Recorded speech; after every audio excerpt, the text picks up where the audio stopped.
This is Optimal Health Daily, episode 1531, Training versus Working Out, by Sam Lynch of Fitnitiative.co.uk. And I'm your host and narrator, Dr. Neil. Hey there, happy middle of the week Wednesday, and welcome back to Optimal Health Daily, where I read some of the best health and fitness blogs to you, and always with a bit of my commentary at the end. Now, really quickly, the science is clear. A healthy gut microbiome with the good bacteria that help our bodies process food is key to a healthy lifestyle. For those with type 2 diabetes, it can feel like an uphill battle to keep glucose and A1C levels where you need them. With Pendulum, you can feel in control of your levels, not the other way around. Take control of your glucose levels today. Try Pendulum Glucose Control for 90 days. If you're not satisfied with your levels, you'll get your money back.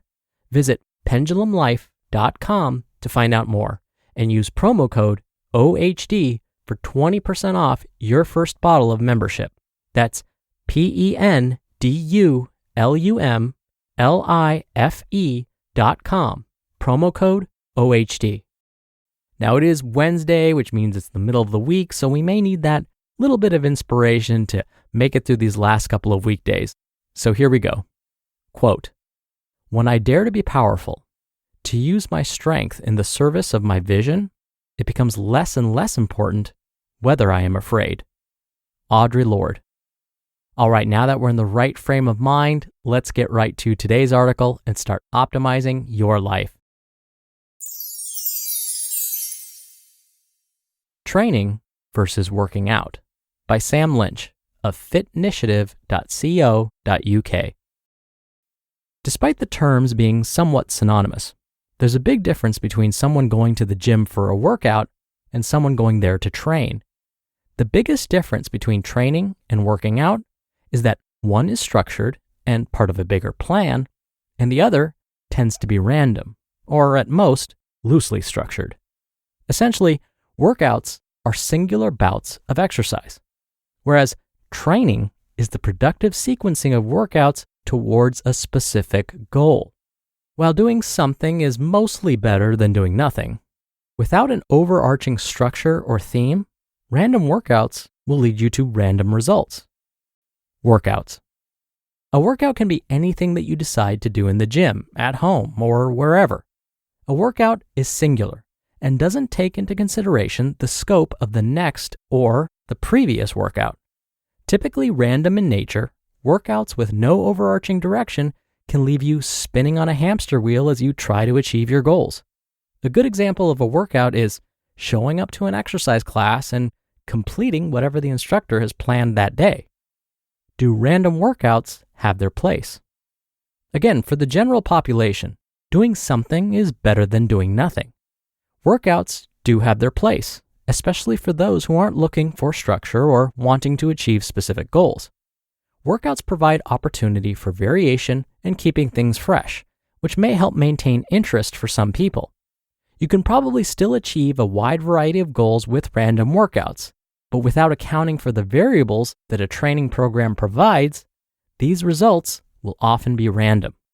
It's like getting from point A to point B in the dark without guidance.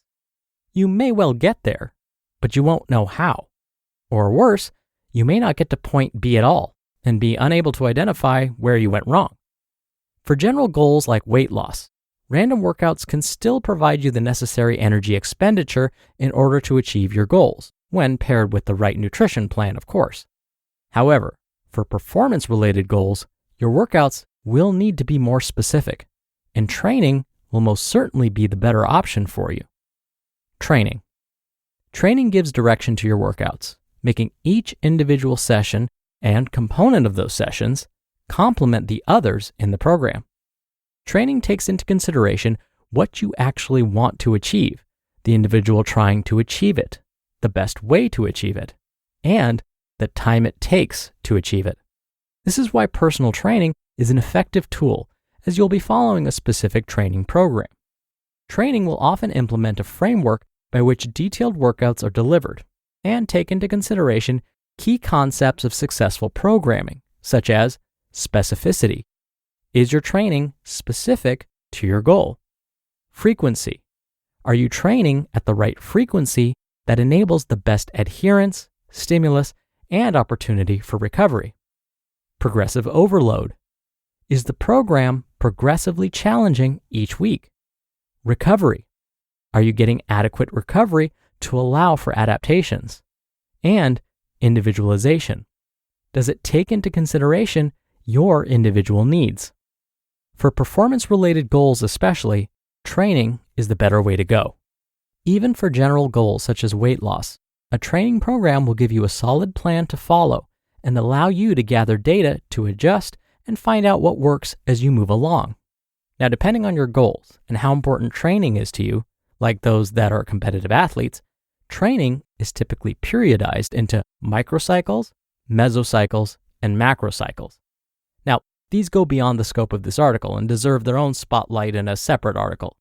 So I won't go into that here, but for the general population, I would suggest a progressive program of 6 to 8 weeks with a planned deload at the end, before tweaking, progressing, and moving forward into another 6 to 8 weeks.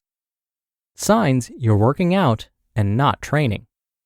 You show up to the gym with no real plan. You don't track your workouts. You don't know why you're doing an exercise. You never adjust any training variables. You're simply not making progress. You're just copying other people in the gym. You only attend classes. And you do the same workout each time. How to move from working out to training. If your goal is to get a sweat on and just keep your body moving, then there's nothing wrong with working out. If, however, you do have a specific goal that you're serious about, then training is the way forward for you. Now, you can find a ton of training programs online for free that will give you more structure than your random workouts will. However, developing a training program that's specific for you often takes a trained eye and help from a professional. You just listened to the post titled Training versus Working Out by Sam Lynch of fitnitiative.co.uk. We're here to optimize our health. Now, listening to these articles is important, but getting personalized help can be a game changer. In the past, it's been difficult to get a clear picture of what our bodies look like on the inside, or how to measure what choices are helping or hurting us. That's what Inside Tracker was designed to solve. Inside Tracker was founded in 2009 by leading scientists in aging, genetics, and biometrics from MIT, Tufts, and Harvard. Using their patented algorithm, Inside Tracker analyzes your body's data to provide you with a clear picture of what's going on inside you and to offer you science-backed recommendations for positive diet and lifestyle changes. Then, Inside Tracker tracks your progress every day to help you reach your performance goals and live a longer, healthier life. Now, for a limited time, you can get 25% off the entire Inside Tracker store. Go to insidetracker.com/OHD to get your discount code and to start using Inside Tracker today. That's insidetracker.com/OHD for 25% off the entire Inside Tracker store. Dr. Neal here for my commentary. Remember the key statement here. There is nothing wrong with working out. As today's author Sam said, moving more is a fantastic goal to have. Now, I can speak to US data and say that the majority of Americans of all ages that is, simply do not move enough each day. The guidelines state that children and adolescents should aim to participate in 1 hour of vigorous intensity activity 7 days a week. Now, vigorous intensity activity basically means running, organized sports like basketball, football, soccer, tennis, swimming. Baseball, not necessarily considered vigorous activity. And this is coming from a huge baseball fan. But let's be honest, probably not vigorous. Now, when it comes to adults, the guidelines state that we should aim for 150 minutes of moderate intensity activity each week. Moderate intensity activities would be equivalent to walking at a pace that increases your breathing rate. So it would be difficult to sing a song to yourself, but not so difficult that you couldn't hold a conversation. So if we can try and achieve this level of intensity for 30 minutes at least 5 days a week, we're going to hit this 150-minute per week target. Oh, and there's more good news. We don't have to walk for 30 minutes all at once. We can break it up into 10-minute walks. So if we can squeeze in 3 10-minute walks throughout the day and do this 5 times a week, we'll easily hit this target. So again, if you're only interested in working out and moving more, that's totally fine. If we can try and reach this goal at a minimum, that would be even better. All right, that does it for me for today. I hope you have a great rest of your Wednesday, and I'll see you back here for tomorrow's show where your optimal life awaits.